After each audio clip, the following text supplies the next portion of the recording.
My brother stole my inheritance check, but the bank manager was my college roommate, and I was standing in the fluorescent glare lobby of my hometown bank with my hands clenched so tight my nails were biting half-moons into my palms. Trying not to shake in front of a row of strangers waiting for teller windows like this was just another Tuesday.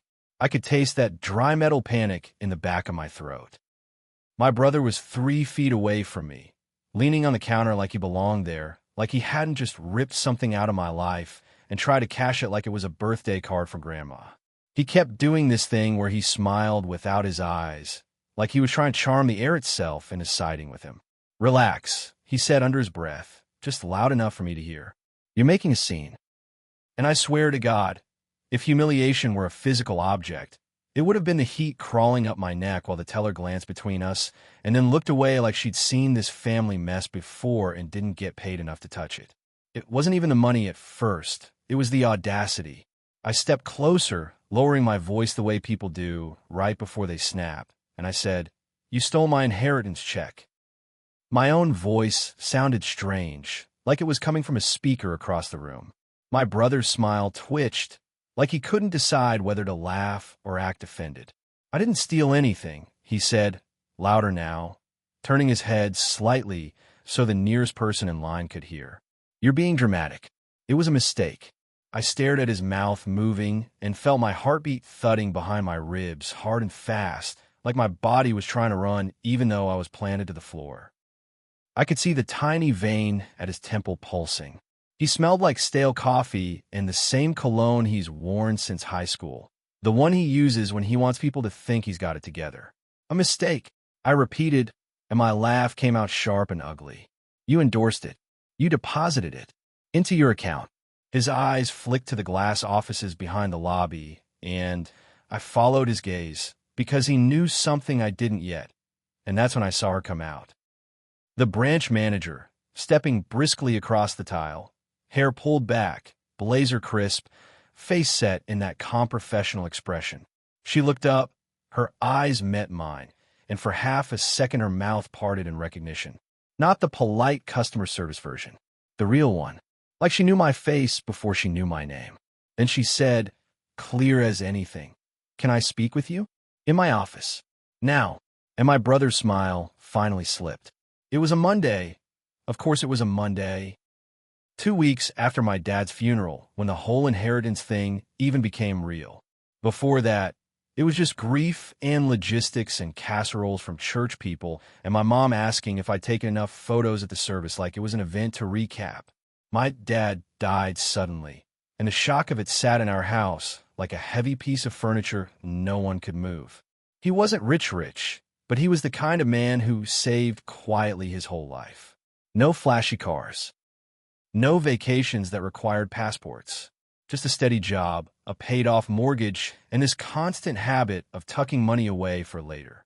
He used to joke that later was going to be me and my brother fighting over his old tools, not his bank account. The cruel part is that he was half right. My brother, Evan, has always been slippery. That's the nicest way I can put it. He's charming in the way people are charming when they need something. He's the guy who shows up to family dinner with a smile and a story about a new opportunity that never quite becomes a job. He's the guy who borrows $50 and somehow makes you feel rude for asking for it back. He's also the guy my mom still calls my baby, even though he's 32 and has been living like a permanent guest in her house since his last girlfriend kicked him out.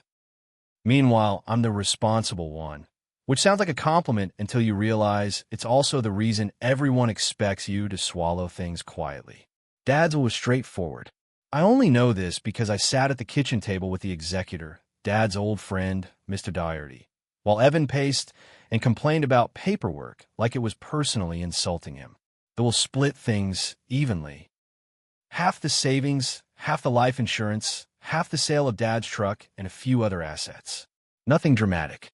No secret second families. No heathen softs. Just an equal split, and a note Dad wrote in his shaky post-stroke handwriting that said he loved us both and wanted us to take care of your mother. Even reading that made my chest tighten because Dad always did that, took care of everyone, even when they made it hard.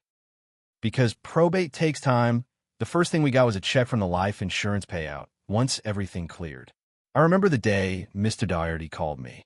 Your check has been issued. It should arrive in the mail by Friday. I was at work, sitting in a little glass meeting room, and my hands went cold around my phone. Not because I was excited, because it felt wrong that money was entering the story at all. Like grief should be the only currency. Friday came. No check. Saturday came. No check. By Monday, I was annoyed in that low-grade way that feels petty when your dad is dead. But also, I'm not a saint. I called the insurance company, got transferred twice, sat on hold listening to a piano version of a song I couldn't place, and finally someone told me, according to our records, the check was cashed on Saturday. I actually laughed. I didn't mean to. It was just this reflex, like my brain rejected it so hard it tried humor. Cashed. I repeated. That's not possible. I never received it. The woman on the phone did the thing customer service people do when they can't accuse you, but they also can't pretend they didn't hear you. It was deposited at a branch, she said carefully. We can initiate a fraud claim, but first we recommend you contact your bank. Sometimes checks are deposited by joint account holders or family members. I don't have a joint account with anyone, I said, already standing up in the meeting room, my chair scraping loud enough that my coworker looked up from her laptop. My heart was hammering. Can you tell me which bank? She did. My hometown bank. The one my mom has used forever. The one Evan uses because of course he does. I drove to my mom's house like my foot had a mind of its own. The whole way there, I kept trying to talk myself out of the conclusion because it was too disgusting to accept immediately. Maybe the mail was stolen by someone else. Maybe the insurance company made a mistake. Maybe Mr. Doherty accidentally mailed both checks to Evan. Maybe. Then I pulled into my mom's driveway, and Evan's car was there, parked crooked like he couldn't be bothered to straighten it, and my stomach sank so hard it felt like it hit the floor of my pelvis. I walked inside without knocking. The house smelled like laundry detergent and the lemon cleaner my mom uses when she's stressed. Evan was at the kitchen island eating cereal out of one of Dad's old bowls like nothing on earth had changed.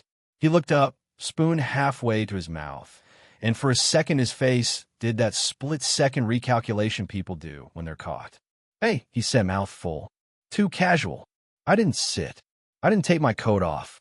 I just stared at him until he swallowed. Did you take my mail? I asked. He blinked slowly. What? My inheritance check, I said, and my voice shook on the word inheritance. Did you take it?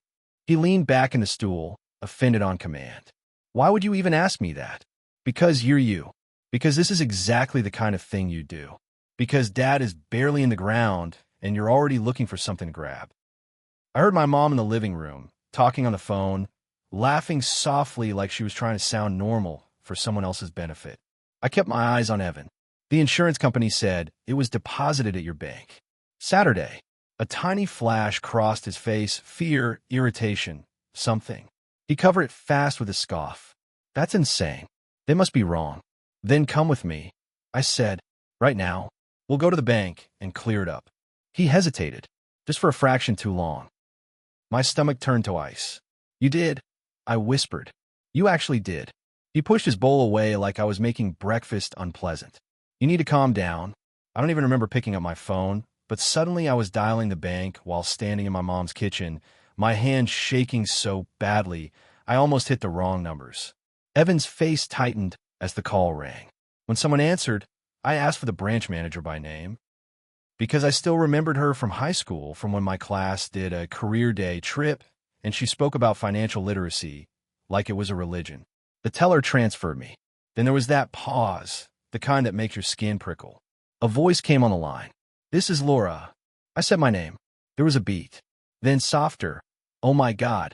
Is that you? And that's when the other shoe dropped, because it clicked. Laura wasn't just some manager. Laura was Laura from college. My roommate freshman year. The girl who used to steal my fries and then buy me coffee as an apology. The girl who held my hair when I got sick after a terrible party.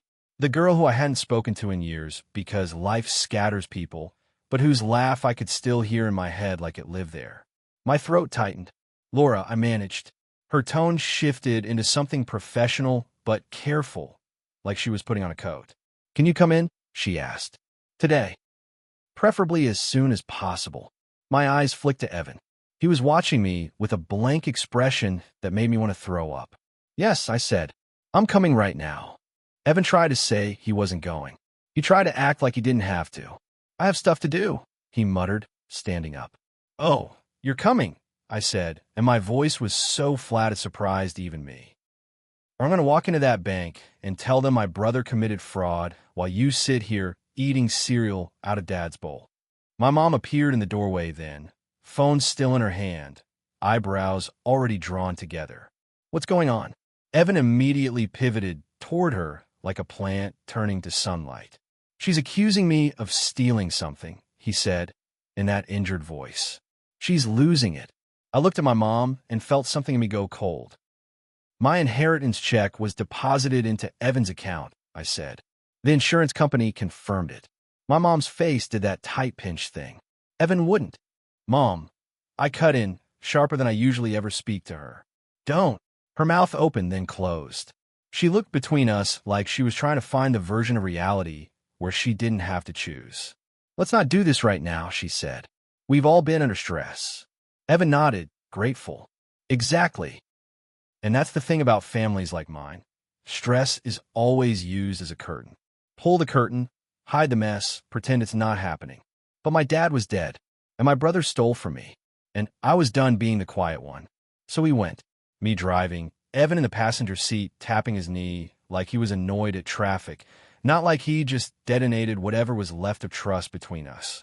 Walking into the bank felt like walking into a courtroom without the drama. Still formal, still heavy, still full of rules I didn't know. Laura met us before we even reached the teller line.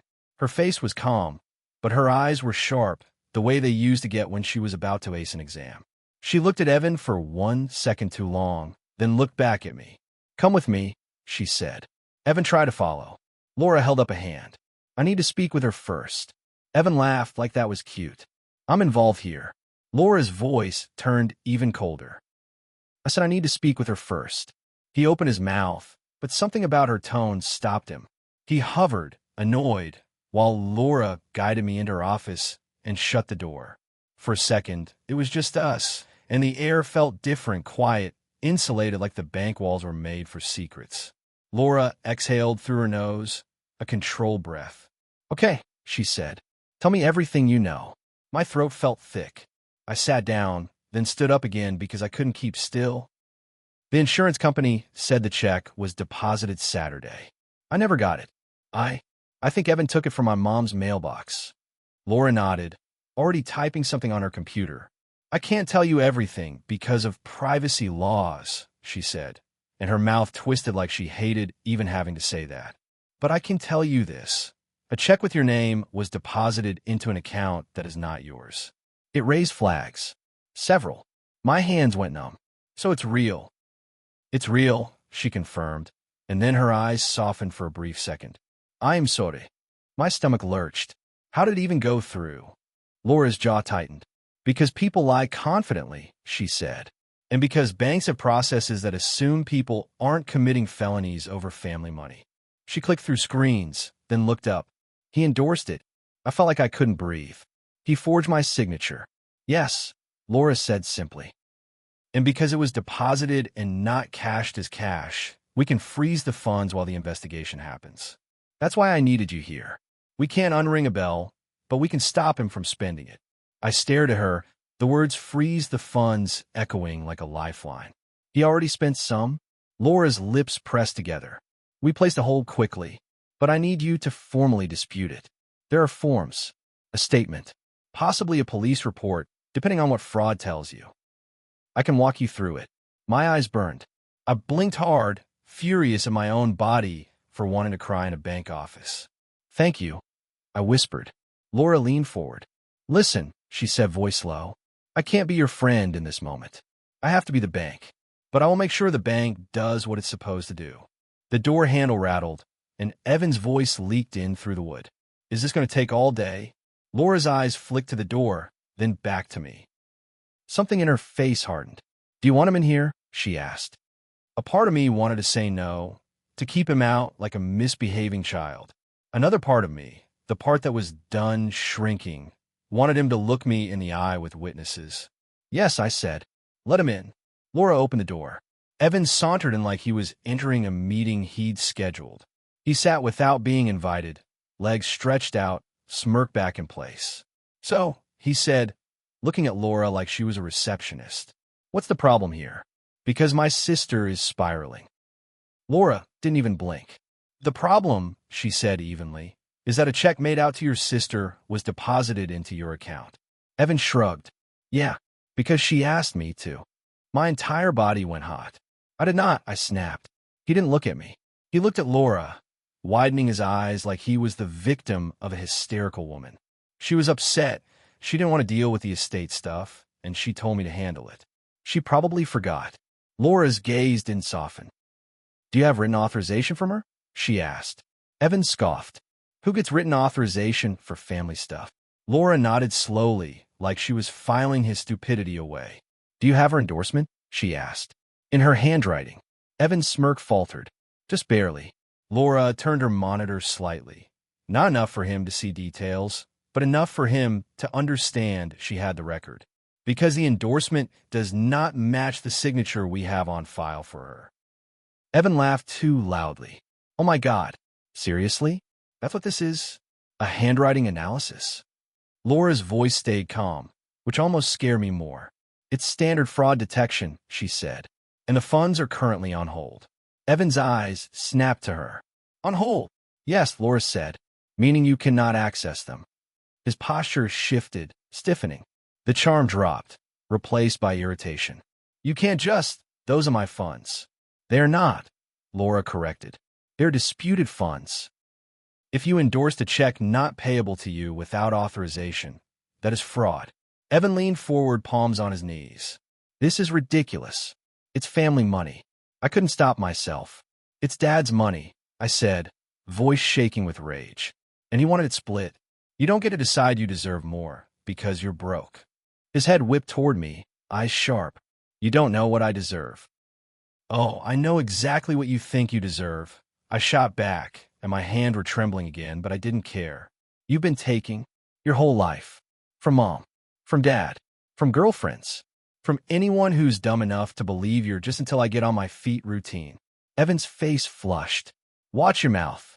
Laura cleared her throat, and somehow it snapped the room back into formal reality. This conversation isn't helpful, she said. Here is what will happen. We will investigate. We will contact the issuing company. We will request documentation. Your sister will file a claim. If the check is determined fraudulent, the funds will be removed from your account and returned to the rightful party. Additional action may be taken. Evan stared at her like she'd slapped him. You can't do that. Laura held his gaze. We already did. For the first time, Evan looked scared. Not devastated. Not remorseful. Just scared of consequences. He stood abruptly, chair scraping. This is unbelievable, he said, voice rising. She's doing this to punish me.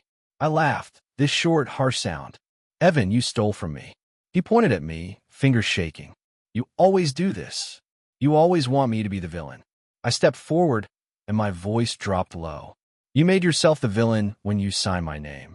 His eyes flicked, not meeting mine. That tiny avoidance said more than any argument. He stormed out of the office. The lobby heads turned. I heard him mutter something, probably about me being crazy, probably about me ruining everything, because that's his go-to script. Laura closed the door again and rubbed her forehead like she suddenly remembered she was human. Okay, she said quietly. Let's do the paperwork. I spent 2 hours in that bank office giving statements, signing forms, answering questions that made my skin crawl. When did you last have possession of the check? Do you authorize anyone to act on your behalf? Is there any chance you endorsed it and forgot? Every time they asked, it felt like being forced to prove I wasn't lying about my own life. Laura never treated me like I was overreacting. She didn't coddle me, either. She was just steady, professional, kind in the way that actually matters, by doing her job correctly. At one point, when I was signing yet another form, my phone buzzed. Mom. I didn't answer. It buzzed again, then a text. Call me now. What are you doing to your brother? I stared at those words and felt my hands go cold again, but this time it wasn't shock. It was clarity. This was always going to be the dynamic. Evan does something awful, I react, and somehow my reaction becomes the problem. When everything was finally done, Laura walked me out. In the lobby, Evan was gone, but the echo of his presence lingered like cheap cologne. At the door, Laura hesitated, and for the first time that day, she looked like my old roommate again. "I'm sorry it's like this," she said softly. I swallowed hard. "Me too." She squeezed my arm once, quick, professional enough that it could be misread as a guiding touch, but I knew what it was. Then she stepped back. "I'll call you as soon as fraud confirms next steps," she said. "You did the right thing." I didn't feel like I'd done the right thing. I felt like I'd jumped off something tall and was still waiting to hit the ground. The fallout hit before I even got home. Evan called me 12 times. I didn't answer. Mom left a voicemail, voice trembling with anger and something like panic. "How could you do this to your own brother? He's grieving too." Then my aunt texted me, "Your mother's beside herself. Please don't turn this into a war." I wanted to throw my phone across the car. I wanted to scream. Instead, I pulled into a parking lot and sat there with my hands on the steering wheel, breathing like I was trying to convince my body it wasn't being hunted. Because here's the part nobody talks about when people say set boundaries, like it's cute self-care content. Boundaries don't feel empowering at first. They feel like you're committing a crime. They feel like you're betraying the family script. They feel like you're doing something wrong just because you're finally doing something different. That night, I went to my mom's house. Not because I wanted to argue, because I wanted my dad's old photo albums, stupid, sentimental, irreplaceable things I suddenly didn't trust Evan not to accidentally lose. I walked in, and the house felt tense like someone had pulled all the air out. Mom was at the kitchen table, arms folded. Evan was on the couch, scrolling on his phone like he wasn't the reason the room felt poisoned. Mom's eyes were red. "Sit," she ordered like I was 15 again. I didn't sit. I set my keys down carefully because my hands were shaking and I didn't want them to hear it. "Where's the check?" I asked Evan. He didn't look up. "It's handled." "It's not," I said. "The bank froze it." Evan's head snapped up then, eyes bright with anger. "Because you ran to your little friend and cried." I felt my face heat. "I didn't cry," I said, even though I almost had, and it shouldn't have mattered. "And Laura isn't my little friend. She's doing her job." Mom slammed her palm on the table. "Enough," she barked. "Your father would be ashamed of this." That sentence hit like a gut punch because it dragged Dad into the room like a weapon. I stared at my mom. "Dad would be ashamed that his son stole from his daughter," I said quietly.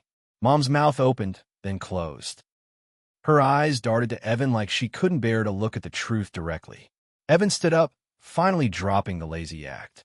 "I didn't steal," he said, voice hard. "I took what I was owed." "Oh," I repeated. "Based on what, Evan? Your vibes? Your hardship story? Your refusal to get a job?" His face twisted. "You don't know what it's like." I laughed again, bitter. "I know exactly what it's like," I said. "I know what it's like to be the one who pays their bills while you figure it out. I know what it's like to watch Dad quietly slip you money because he couldn't stand seeing you fail. I know what it's like to be the one who doesn't ask for help because I knew there wasn't any left after you took it." Evan stepped closer, jaw clenched. "You think you're better than me." "I think I'm tired," I said.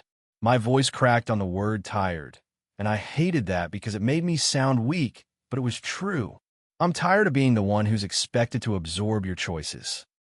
Mom started crying then, that soft, defeated crying that always makes me want to fix things. "Please," she whispered, "please don't do this. He needs help.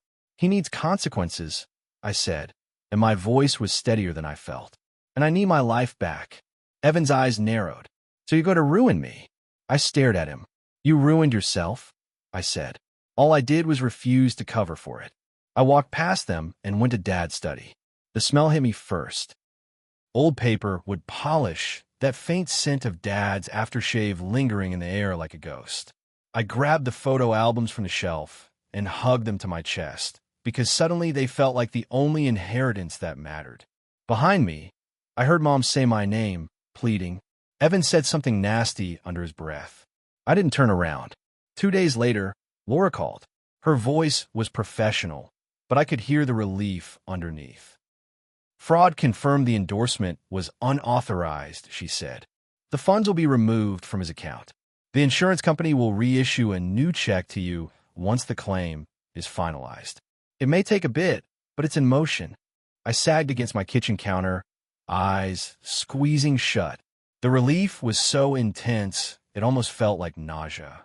Thank you, I whispered. Laura paused. There may be repercussions for him, she said carefully. Account closure. Reporting. That's standard. I pictured Evan's face, the moment his smirk vanished in the bank office. I pictured him calling me dramatic. I pictured my mom asking what I was doing to my brother, like I was the one who started it. Okay, I said. That's okay. After I hung up, I sat on my floor with the photo album open in my lap. There was a picture of Dad holding Evan and me at the beach, both of us sunburned, Dad grinning like the happiest man alive. In the photo, Evan's arm is around my shoulders like we were a team. Looking at it made my chest ache because I could see the version of us that might have been possible if Evan had grown into a decent person instead of a black hole. Evan didn't apologize. Not once. Not even a half-hearted sorry it got weird. He sent one text, "Hope you're happy." That was it. Like my happiness was something petty I'd stolen from him.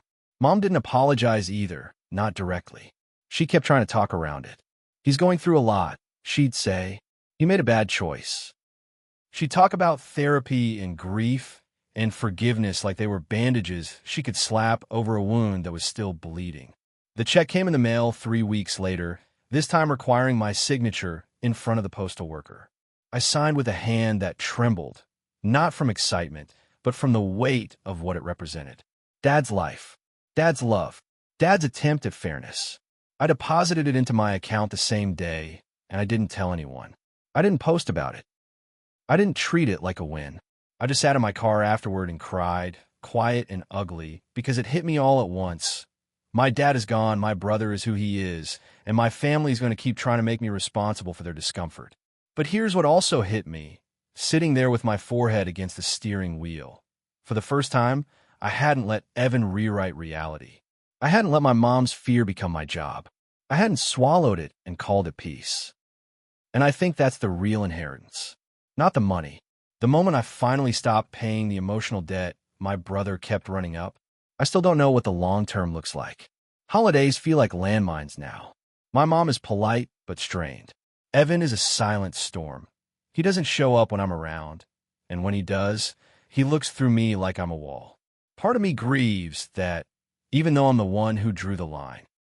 Because drawing the line doesn't stop you from wanting a family that doesn't require it. But I keep thinking about that bank lobby, the way my brother's confidence cracked when Laura stepped in, the way the rules finally mattered more than his charm. I keep thinking about how my hand stopped shaking when someone in authority said, "No, this isn't allowed." And maybe it's stupid, but every time I start to feel guilty, the way my mom taught me to, I remember the smallest detail. Evan eating cereal out of Dad's bowl like nothing happened. Like Dad's death was just another inconvenience to work around while he grabbed what he wanted. So yeah, the bank manager being my old roommate didn't magically fix my family. It didn't make Evan a better person. It didn't erase the sick feeling of realizing someone you grew up with can look at you and decide you're just loot. But it did one important thing. It made it impossible for them to pretend I was imagining it.